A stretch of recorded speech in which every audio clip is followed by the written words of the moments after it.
మీరు రియల్ లవర్సా కాదా? మీరు ఇప్పుడన్నా మాట్లాడితే ఓకే, లేదా మేము Real ఎవిడెన్స్ lovers తో ఏనా? మాట్లాడితే చాలా దూరం వెళ్తది.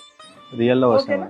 మేడం మనోళ్ళు దండలు కూడా అరేంజ్ చేశారు, ఇలా పెళ్లి చేద్దాం. కాదు చెయ్యొచ్చా మేడం అలా? పెళ్లి చేయట్లేదు ఇక్కడ, మనం ఓన్లీ దండలు మార్పిస్తున్నాం, ప్రొటెక్షన్ ప్రొవైడ్ చేద్దాం. వీళ్ళు రియల్ అయితే మీ ఇద్దరు మేజర్స్ మేజర్స్ మేజర్స్ సరే మేడం సార్ వాళ్ళు కాళ్ళు పట్టుకున్నంత మాత్రం అలా పెళ్లి చేసేయొచ్చా? మేడం ఈ కేసులో చాలా పెద్ద సీక్రెట్ ఉంది. అది ఒకవేళ వీళ్ళకి పెళ్లి చేయాల్సిన సందర్భం వస్తే ఆ ట్విస్ట్ ఏంటో ఆలోచించి మీకు కూడా షాక్ అవుతారు. ఎందుకంటే ఈ ఎపిసోడ్ మాట్లాడడానికి ముందు నేను ఆల్రెడీ మాట్లాడి వచ్చాను. సో వీళ్ళ ముందు మనం ఎట్లా మాట్లాడుతున్నాం కానీ అసలు విషయం ఇప్పుడు ఉంది. పెళ్లి చేస్తే అదేమన్నా నిజం మాట్లాడతారేమో నేను ట్రై చేశాను ఇప్పటిదాకా, వాళ్ళు అసలు నిజమే మాట్లాడట్లేదు. ఎందుకంటే వాళ్ళు అలా అన్న వెంటనే మీరు ఒప్పుకోవడం అనేది నాకు ఆశ్చర్యంగా ఉంది. ఇందులో చాలా వ్యవహారం ఉంది, మాట్లాడదాం. అది ఆ మ్యారేజ్ చేద్దాం, నిజమైన మ్యారేజ్ చేద్దాం. సరే దండలు తీసుకురండి.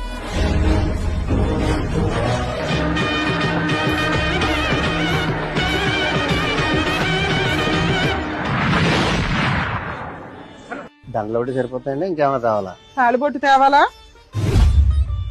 ఎవరు? ఫస్ట్ నైట్ కూడా అరేంజ్ చేయమంటావా? ఎవరు వచ్చిన ఆయన? ఎవరు వచ్చిన ఆయన? ఎవరు? మా ఆయన